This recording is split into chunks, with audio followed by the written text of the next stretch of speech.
Hey there. Let's talk about leadership today, specifically that act of juggling managing a team and coaching individuals and somehow growing yourself as a leader along the way. It's already a tough balance, but when you add in the dynamic of working under a manager who doesn't create the most supportive environment all the time, it gets even trickier. That's where I'm at right now.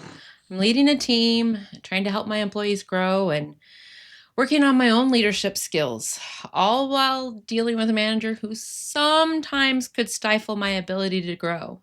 If you've been in this situation, you know how draining it can be, but it's also taught me a lot about how to stay focused on what matters most. Hi, I'm Tisa, and welcome to my channel. I'm figuring out this whole journey from corporate life to owning a small business, and I'm sharing everything I'm learning along the way. Stuff about leadership, buying a business, managing people, and honestly, just trying to make it all work. If this sounds like your kind of thing, stick around. So, where were we? First, let's break down the tool roles we have to play as leaders, right? You're a manager. Managing is about getting stuff done, keeping everybody on task, meeting deadlines, solving problems, just getting shit done, right? But then coaching, that's the fun part, right? That's where you're helping everybody grow. It's not about what task is done, it's not about how you do it, but it's about helping the person you're coaching develop and find the solutions for themselves. So, here's the thing, managing's so urgent and coaching's not. It's one of those things that as the day to day happens, we get so focused on managing, right? Deadlines to hit, problems are going wrong. It's a high pressure environment. So the management always comes first. But I've really learned over the last decade, right, that the best way for me to get that shit done is when I've had a really good mentor and a really good coach that's been helping me find ways to get that shit done. So now that I'm a people leader, that's what I want to do, right? I want my team to grow. Can't put off the coaching piece, right? That's just how it has to be. But here's where things get a little bit interesting for me in my day to day. So I have a manager, my direct line manager, and I like him. He's a really good guy. However, he's not the best at leading. He can be pretty quick to criticize and kind of slow to give me support. Honestly, when I've reached out and asked him for where I can develop and grow, I haven't gotten a lot of good feedback. So it really makes it hard for me to know if I'm on the right track. So I've been kind of feeling stuck. It's easy to feel like I'm just surviving day to day instead of building something bigger. Right? So that's where I've kind of decided it doesn't matter if you have a shitty boss, if you have a great boss, you have to be in control of your own destiny, right? So someone else's leadership or lack of it doesn't dictate my growth. So I've been really intentional about creating my own opportunities to learn, to develop, to just craft the career that I want for me. So here's how I kind of manage coaching, managing, and developing myself along the way.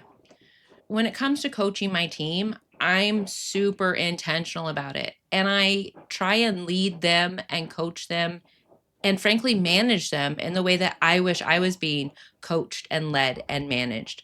So I try, I'm not the best about it, right? But I try and be supportive, ask questions rather than giving orders, and hold everybody accountable in a way that they feel like they're getting something out of it, not that they're being punished, right? Just because you might not have made the right decision, the right choice, doesn't mean you did something wrong. How do you learn from that? How do you grow from that so that you can make a different, better decision in the future? So, you know, this is the harder part of how I balance things. And this is more for myself, right? I've really had to work on setting boundaries with my manager, and I've really had to work on getting clear about what I want to develop, what I don't want to develop, what I will and won't take on.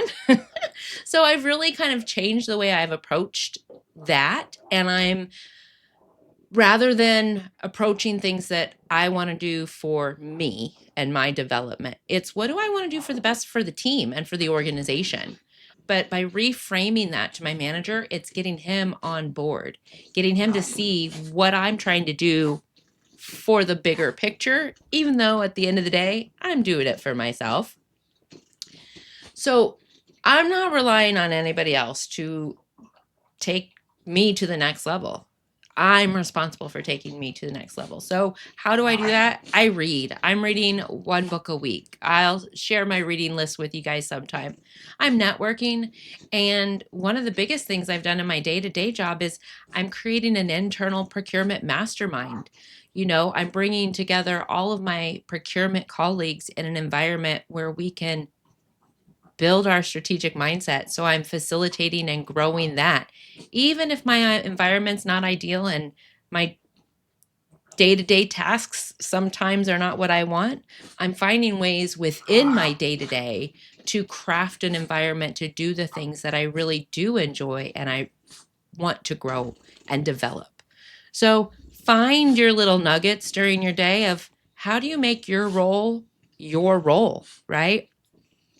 So at the end of the day, I know this is all just one small little blip in my leadership journey, but as I'm dealing with the day-to-day of the corporate, managing my team, managing my manager, right? I know that this is only going to make me even that much more resilient, better leader, better facilitator once we are in and running our own business, right? I am taking all these lessons learned, taking the past 20 years of working in corporate world where there have been great managers, there have been toxic managers, there's been silos, there's been collaboration, right? And taking all of those lessons learned, pouring that into the business that I want to create and fostering an environment that is the environment I've always looked for, right? That's that journey I'm on. And that's really what's inspiring me about moving into the business ownership world, right? Being able to craft a culture and environment of what I've always wanted. And at the same time, I do that in my small little team by creating the culture you want on your team. It will ripple out. Let's call it a ripple, right? Think about that pebble you throw into the pond and the ripples. So if you're able to take the reins of how you lead yourself and you lead your team and model something different than the toxic behaviors that have come before you, you're going to ripple that change out. It may be slow. It may be hard when you're in the middle of it, right? But eventually those changes and that positivity that you're bringing to you, your small team, eventually managing up to your leadership, it will ripple out. So it's not just about how you manage others. It's all about how you manage yourself. It's about finding ways to grow, even when your environment is stifling and you need to create the opportunities for you and your team to thrive, especially when you're feeling drained. I say this because I've been drained and this is where I'm finding a way to refuel me. Honestly, my experiences with a difficult manager has taught me just as much about my success. It shows me where I don't want to go, right? How do I understand the type of leader I want to be by mimicking and looking up to the type of leaders I want to be, but also looking at the examples of the people that I don't want to be like that, right? So taking all of that, it's a growth or opportunity, it's learning. So take it for what it is, right? That manager that's stressing you out, learn from it. So what about you? Have you ever had to lead a team while dealing with a tough manager or a tough situation? How are you staying focused on your growth? How are you developing your team? How are you moving out of your corporate world into building something of your own? And what lessons are you taking with you?